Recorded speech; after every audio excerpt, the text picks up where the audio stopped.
kwambika ikamba abashaka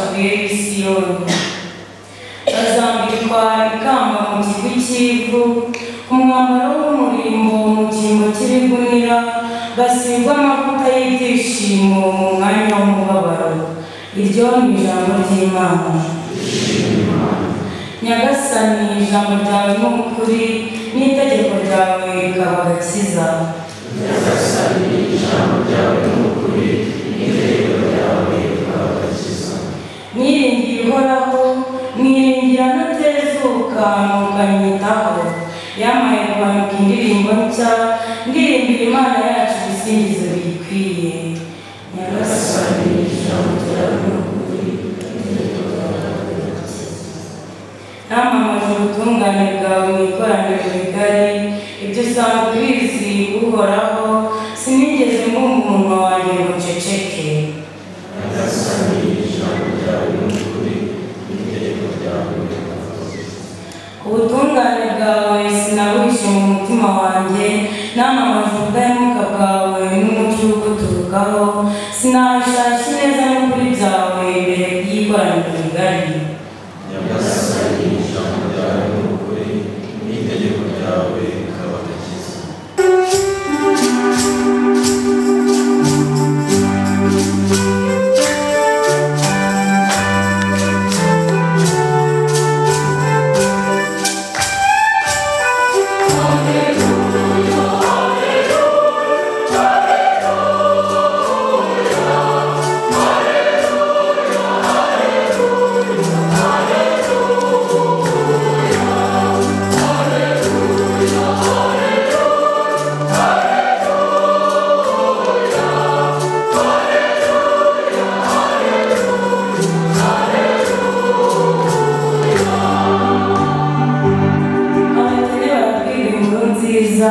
Nimuhimbarwe mwebwe abashaka Uhoraho.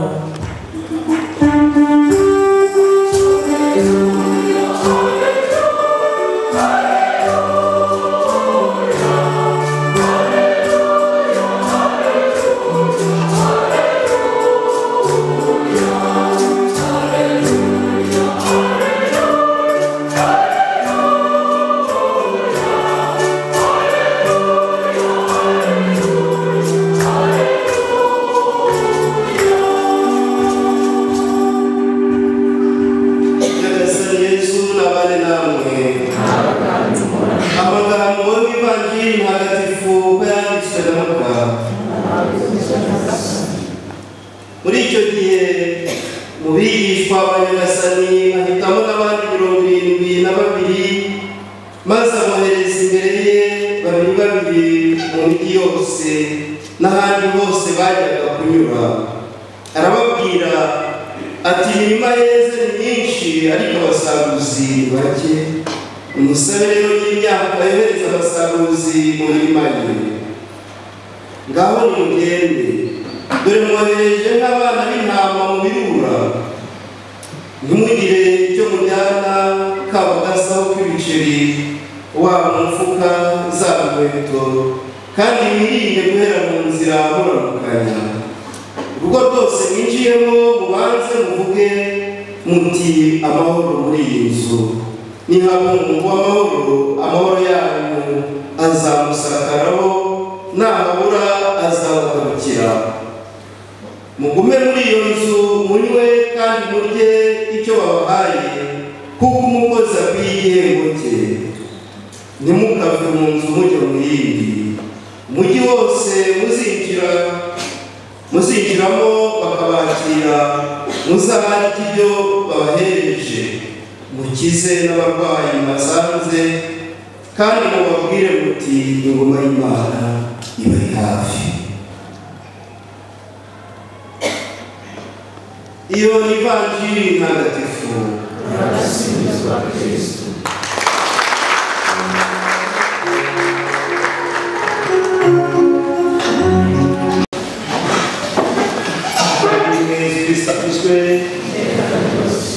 Misa yose aho iva iperera sobanuye gushima Imana.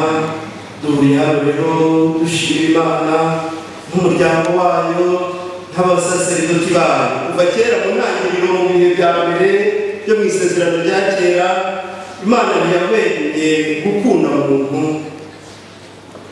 kandi ikagenda imwoherezaho abantu bamubwira uko akwiye kwitwara, uko bakwiye kubaho kubera urukundo yakundaga muntu, cyane cyane igihe umuntu yabaga yakannye.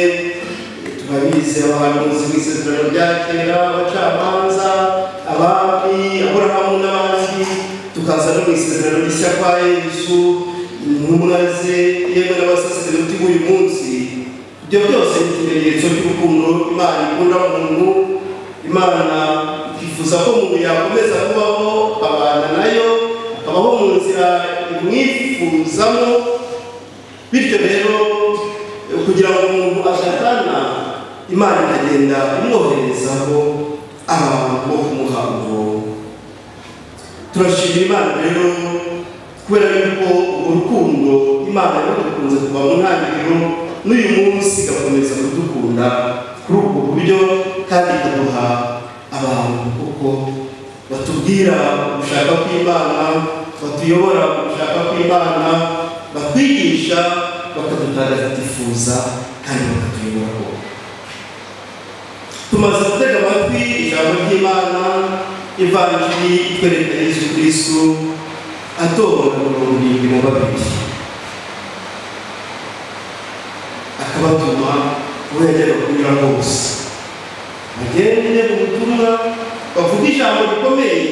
Iryo jambo ni ry'Imana yatumye abo mu isezerano rya kera ko ingoma y'Imana bari hafi ko yegereje, na 72 na 12, yewe na Yesu ubwe ubutumwa bwa mbere yaje abwira umuntu ni ukumubwira ngo ingoma y'Imana ibari hafi, mwisubiramo mwemere inkuru nziza.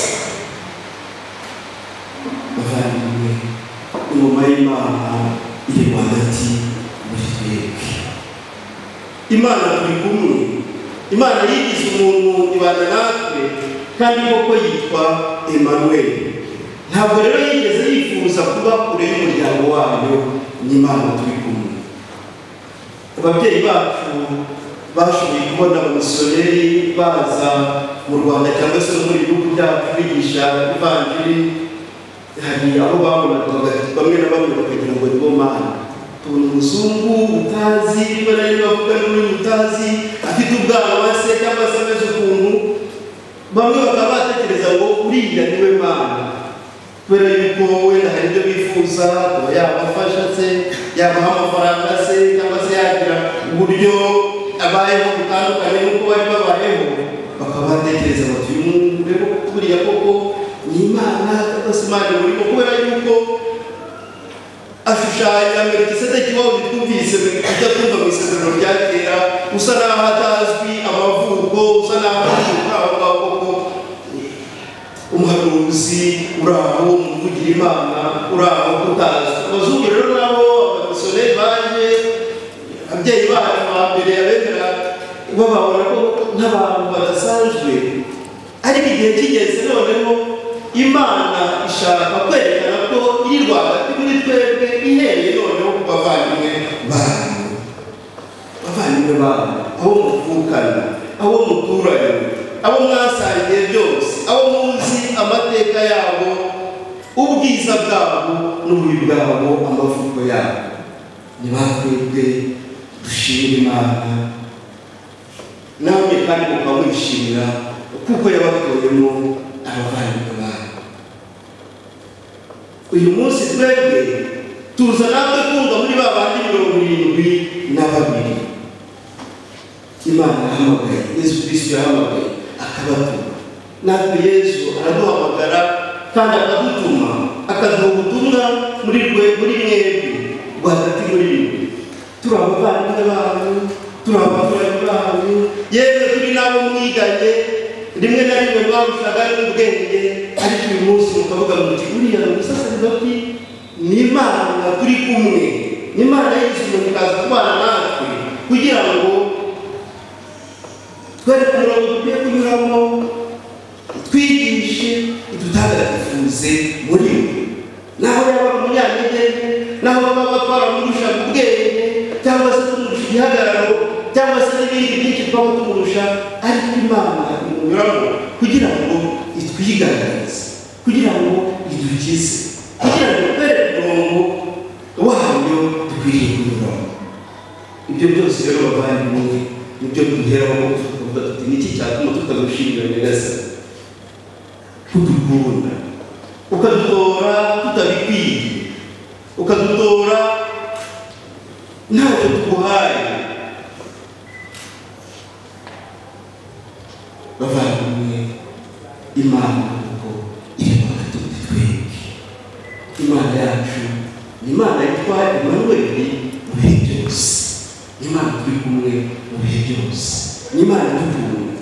Ni Imana iduhamagara ikaduha ubutumwa. Ni Imana ihamagara abavandimwe bacu ikabaha ubutumwa. Ni Imana ihamagara abaturanyi bacu ikabaha ubutumwa. Kuko idukunda byose bisobanura ikimenyetso natwe rero kuko tukayereka ko tuyikunda, tukayereka ko duteze ibiganza, tukayereka ko tuyikeneye, kubera yuko mu bihe byose duhora tuzirikana neza ko turi abanyantege. Mu bihe byose duhora tuzirikana ko dukeneye Imana, kuko ntabwo Imana yigeze ica umurongo mu rwego rero nohereje abahanuzi ntibumva cyangwa se barumvise tubereka aho ngaho nohereje nohereje umwana wanjye arumva cyangwa se ntiyumvise tubereka aho ngaho. Imana ikorezaho abantu mu bihe byose. Ni Imana idukunda mu bihe byose. Ni Imana tugendana. Ni Imana tuyikunda.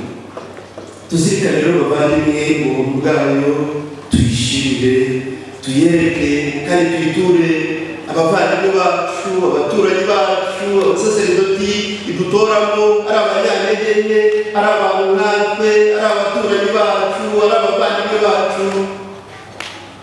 Tuyibaragize umusanzu tubasaba twebwe nk'abasaserdoti, ariko kandi natwe kuko iyo dutura igitambo tukarisiya bw'igihe kuko dutura amasengesho y'imbaga, ariko kandi natwe tugashyiraho n'isengesho ryacu mu ijambo ry'Imana ibitubwira, tukazirikana neza ko turi abanyantege nke. Niyo mpamvu burya mujya mubona ko umusaraba wo kuri alitari uteretse kuri alitari uba ureba umusaserdoti kugira ngo umwibutse yuko nawe yacunguwe, mwibutse ko nawe icyo gitambo atura kimufitiye akamaro, nawe kuko ahongerera ibyaha bye.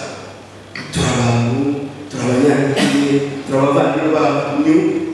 Dushimishwa rero nuko mudukunda, kuko Yesu Kristo yaduhamagaye akaduha ubutumwa kugira tumugende ntihagire icyo mwitwaza.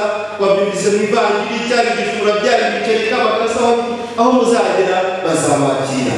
Ubwo buhamya bwiza turabubona aho tunyura hose kuko ntacyo twitwaje, ariko dusanga byose kuko tubafite. No kuba rero naje kudushyigikira no kuba turi kumwe natwe duturana isengesho, ikimenyetso cy'uko koko turi kumwe bavandimwe. Turabashimiye kandi isengesho ryanyu rijye riduhora hafi, riduherekeze natwe turiho kubera mwebwe. Nyagasani Yesu n'abane namwe.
Imana ushobora byose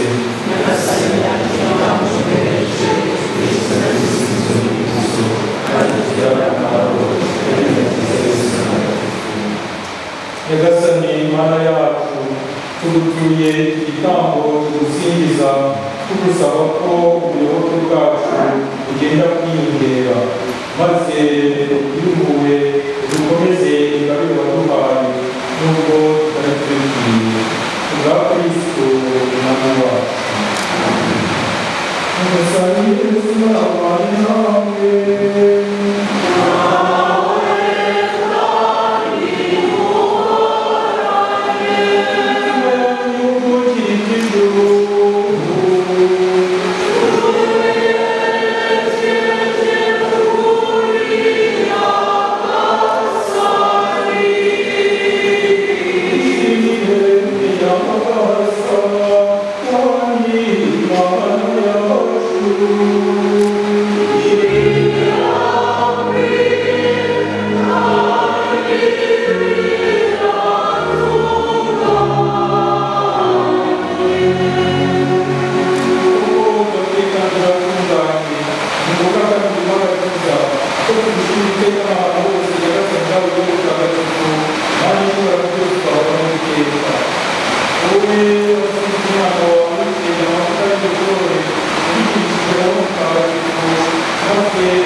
nimwakire maze mwebwe mwese ikindi koko umubiri wanjye ugiye kubatambuka.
kandi n'abavandimwe bacu bapfuye bafite ubwizere bwo kuzazuka hamwe n'abandi bose bapfuye usanzwe ufite ibihumbi maze ubakire ku buryo bwabo.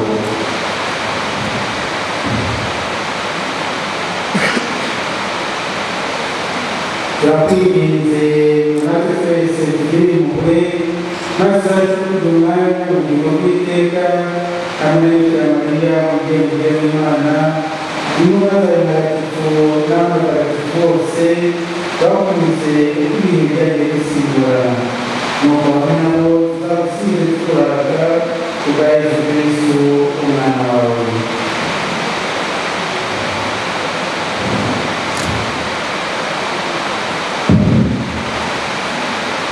nawe nashobora byose icyubahiro cyose n'ikuzo ryose ubishyikirizwa na kristu ukabihabwa hamwe nawe ukabiherwa muri we hamwe bwawe butagatifu ukwiririrwa gusigura agaterwa bakabibwirwa n'umukiza akanabitegeka kandi bakabitwigisha ubigize hamwe ishyiramo ryasabwe yatwigishije gusabana no kubana bawe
umugisha ituma dushima Imana tuyisangiriraho amaraso ya Kristo n'umugati tumanyura tukawusangiramo umubiri wa Kristo. Dusabe. Nyagasani Mana yacu, duhimbaje twishimye iyobera ry'ukwemera dusingiza izina ryawe ubusaserdoti. Turagusaba ngo ibyo tumaze kwizihiza muri iki gitambo cy'indengakamere bidufashe kubera abasaserdoti nyakuri ubwa Kristo ku mwami wacu.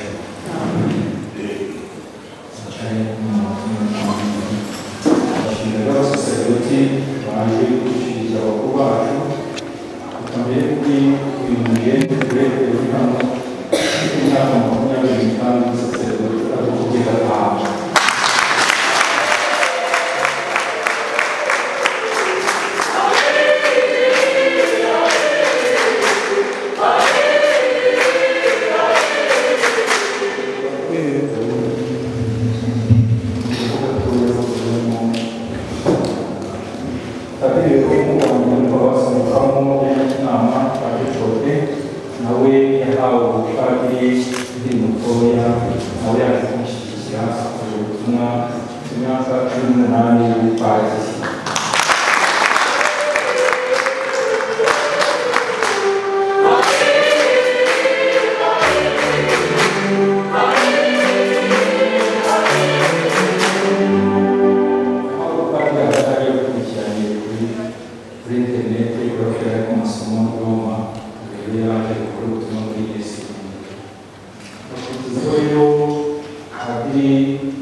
wari umuriro wa Jacob n'umusingi yawe kugira yite kuri wowe z'abana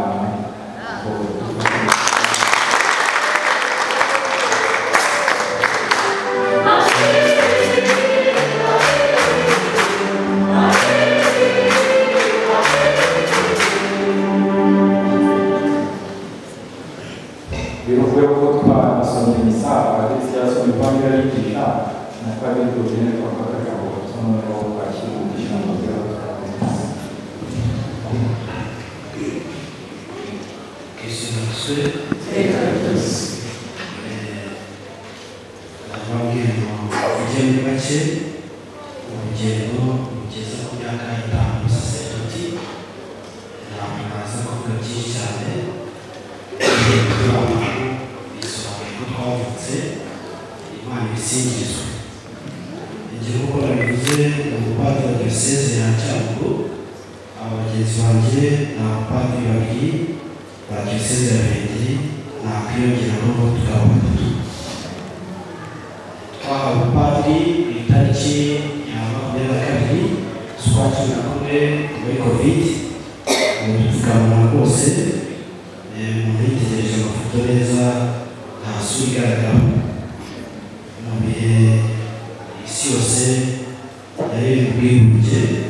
ry'imbaga igitambo cy'ukarisitiya kirimo abakristo bamusabira nabo yisabira kuko Padiri Pio yatwigishije neza mu gitambo cy'ukarisitiya akaba ari n'ibyo ngibyo yahora azirikana. Iyo mvuga rero isengesho mwaduhaye mukomeje kuduha uyu munsi kandi twizera ko muzakomeza kuduha turayibashimiye tubikuye ku mutima. Uyu munsi turahimbaza imyaka 5 kimwe cya 5 cy'imyaka Padiri amaze nawe twifuza kuzamura ibiri bisaba iryo sengesho Imana ikadutiza ubuzima ikadutiza ingabire kandi tukanayisaba gukomeza tutagatifuza uko tugenda dukora igihagararo tugenda dukora no kugira Imana. Ikindi rero umuntu yavuga ko aba bavandimwe turibaza imyaka 5 twaramenyanye tubana inshuti cyane gisumbuyeho ntabwo Padiri gusa Padiri igihe twicaraga imbere nubwo ari bugufi muri twebwe ariko twicaraga mu ntebe y'imbere cyane twegeranye imyaka yose mu nyakibanda. Padiri Pio nubwo ari muremure cyane twicaraga inyuma ya Didier sinzi niba bwatakigezaga Didier twari imbere ntabwo ari kumukigeza bishatse kuvuga icyo bivuze mu buvandimwe bukomeye ndetse nyanamenya ko mu gihe Episkopi yari yasabye gushaka aho gukomeza amashuri Didier niwe wafashije kuza kwiga yari gushakisha menshi yaramenye arahamagara ati hari n'upadiri mukuru uvuyeyo wasura komereza aho yarageze nahise nza rwose n'igihe yaje gutega anyereka ibyo bagomba kunyereka mpitamo n'ubabwira kuri isi.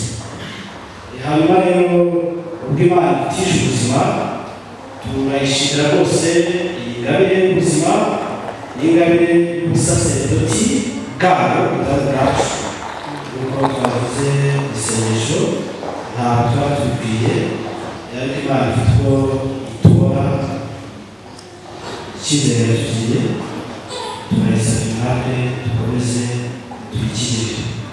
Umunsi w'uyu rero turanazirikana hanyuma diyoseze yabo twiganye yahesheje Padiri harimo Cyangugu, Gikongoro, Butare na Ruhengeri ndakeka n'izo zone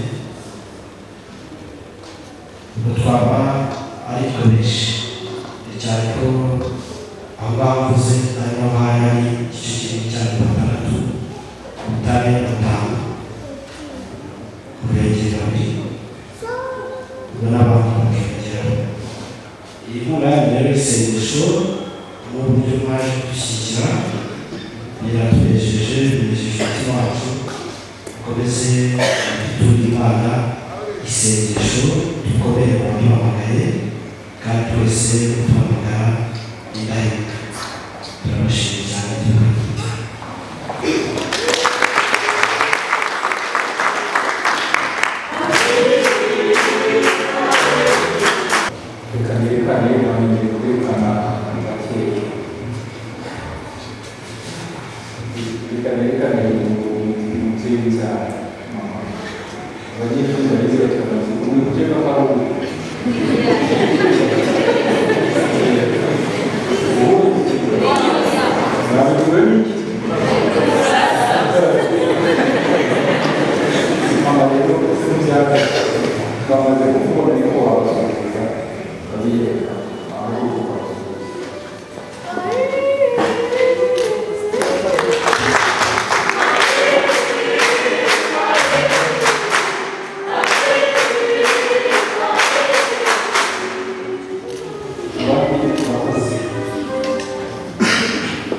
abandi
Cristo.